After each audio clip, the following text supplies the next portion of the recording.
रवि एक छोटे से कस्बे में रहने वाला साधारण लड़का था। उसकी जिंदगी में कुछ खास नहीं था, बस रोज की भागदौड़ और नौकरी की चिंता। वह एक सरकारी दफ्तर में काम करता था, जहां सारा दिन कागजों में खोया रहता और शाम होते होते थककर घर आ जाता। उसकी सबसे बड़ी समस्या थी कि उसे अपनी जिंदगी में कोई उद्देश्य नजर नहीं आता था। वह रोज यही सोचता कि उसके जीवन में कुछ नया, कुछ रोमांचक कब होगा। रवि को बचपन से ही गाने और बातें करने का शौक था। जब भी वह अकेला होता तो गुनगुनाने लगता या शीशे के सामने खड़ा होकर किसी बड़े उद्घोषक की तरह बोलने लगता।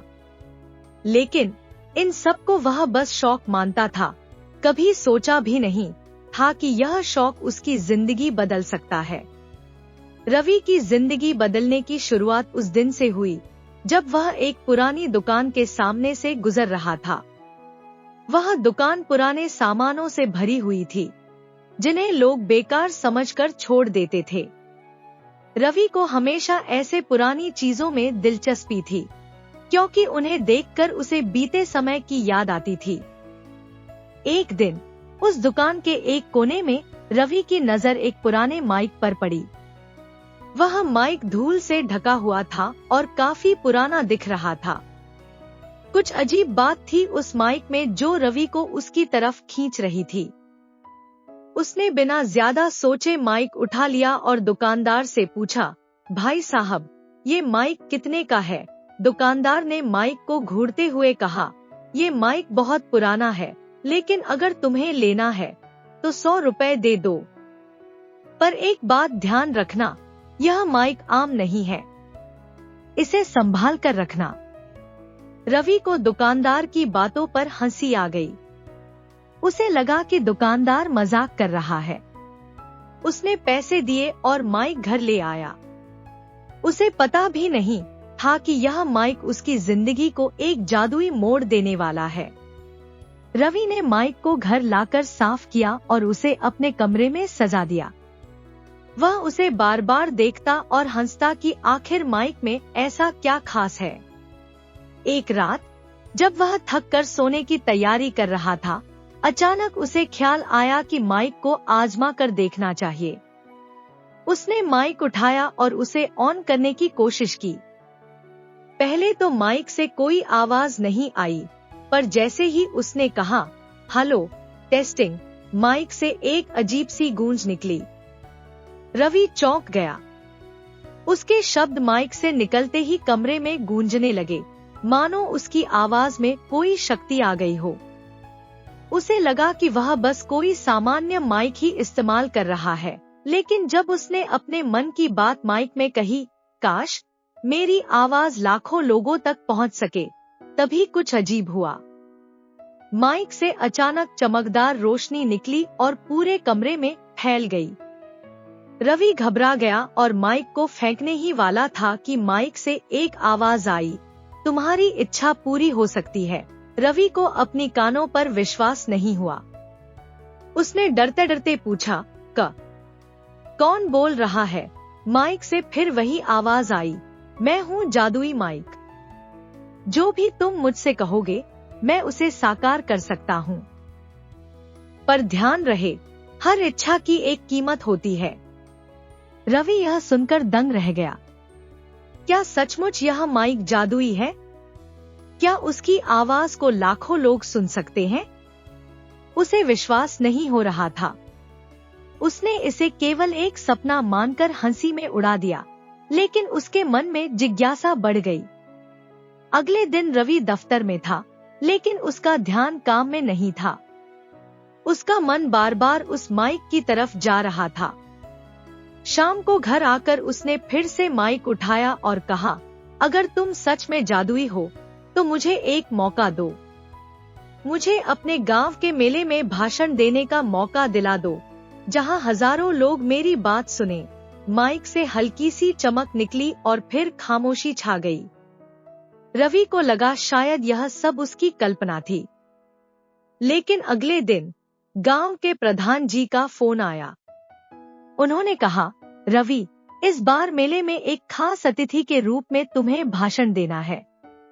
हम चाहते हैं कि तुम हमारे युवाओं को प्रेरित करो। रवि हैरान रह गया। यह कैसे हो सकता है? क्या माइक ने सच में उसकी बात सुन ली थी? वह बिना समय गंवाए तैयारी करने में लग गया। माइक की ताकत का एहसास उसे अब होने लगा था। मेले में हजारों लोग उसे सुनने आए थे। उसने माइक पर आते ही आत्मविश्वास से भरा भाषण दिया और लोगों ने तालियों की गड़गड़ाहट से उसका स्वागत किया। उसकी आवाज में अब वो दम था जो पहले कभी नहीं था। लोग उसके दीवाने हो गए। मेले के भाषण के बाद रवि का नाम गांव में फैल गया। उसे अन्य कार्यक्रमों में भी बुलाया जाने लगा। धीरे धीरे उसकी पहचान कस्बे से बाहर भी होने लगी। वह हर जगह माइक के साथ जाता और माइक में बोलते ही उसकी आवाज में एक खास जादू हो जाता। उसकी बातें सुनकर लोग मंत्रमुग्ध हो जाते। रवि अब खुद को बहुत बड़ा मानने लगा था। उसे लगने लगा था कि यह सारी सफलता उसकी अपनी मेहनत और प्रतिभा की वजह से है। उसने माइक की असली ताकत को नजरअंदाज कर दिया और उसे सिर्फ एक औजार समझने लगा। उसकी यह सोच धीरे धीरे उसके व्यक्तित्व में अहंकार भरने लगी। वह लोगों से कटाक्षता रहने लगा और हर जगह खुद को सबसे ऊपर समझने लगा। उसका यही रवैया उसके दोस्तों और परिवार वालों को भी खटकने लगा था। अब वह किसी की भी सलाह नहीं सुनता था। उसे लगता था कि वह अब सब कुछ जानता है और उसे किसी की जरूरत नहीं है। जैसे जैसे रवि का घमंड बढ़ता गया, वैसे वैसे अजीब घटनाएं होने लगी। एक दिन जब रवि एक बड़े समारोह में भाषण देने गया, तो माइक ने काम करना बंद कर दिया। वह बार बार बोलने की कोशिश कर रहा था, लेकिन उसकी आवाज बाहर नहीं आ रही थी। लोग उसका मजाक उड़ाने लगे और रवि को शर्मिंदगी का सामना करना पड़ा। वह तेजी से घर लौट आया और गुस्से में माइक को फेंक दिया।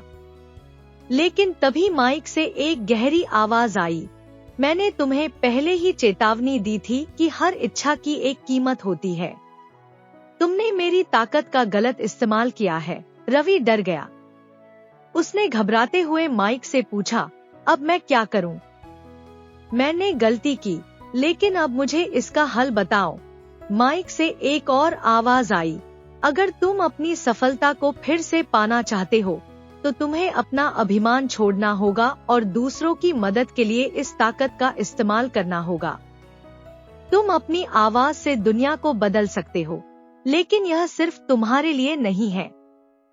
रवि ने माइक की बात समझ ली थी।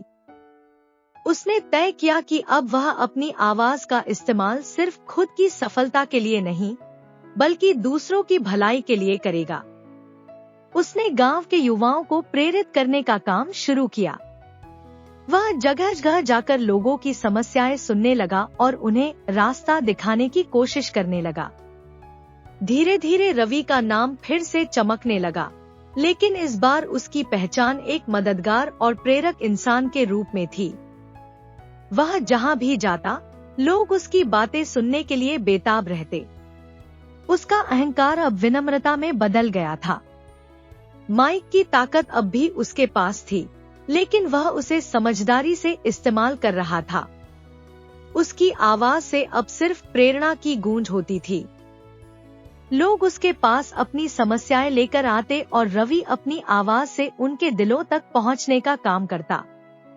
एक दिन जब रवि अपने कमरे में बैठा हुआ माइक की तरफ देख रहा था, उसे एहसास हुआ कि अब उसे माइक की जरूरत नहीं है। उसकी आवाज में अब खुद ही वह ताकत आ चुकी थी जो लोगों के दिलों को छू सके। उसने माइक को हाथ में उठाया और कहा, अब समय आ गया है कि मैं तुम्हें विदा करूं। तुमने मुझे बहुत कुछ सिखाया है और अब मैं अपनी राह खुद चुन सकता हूं। माइक से हल्की सी चमक निकली और वह मध्यम होता चला गया। वह अब सिर्फ एक साधारण माइक रह गया था, लेकिन रवि को इससे कोई फर्क नहीं पड़ा। अब वह जान चुका था कि असली जादू उसकी आवाज में नहीं, उसके शब्दों में है, उसकी सोच में है,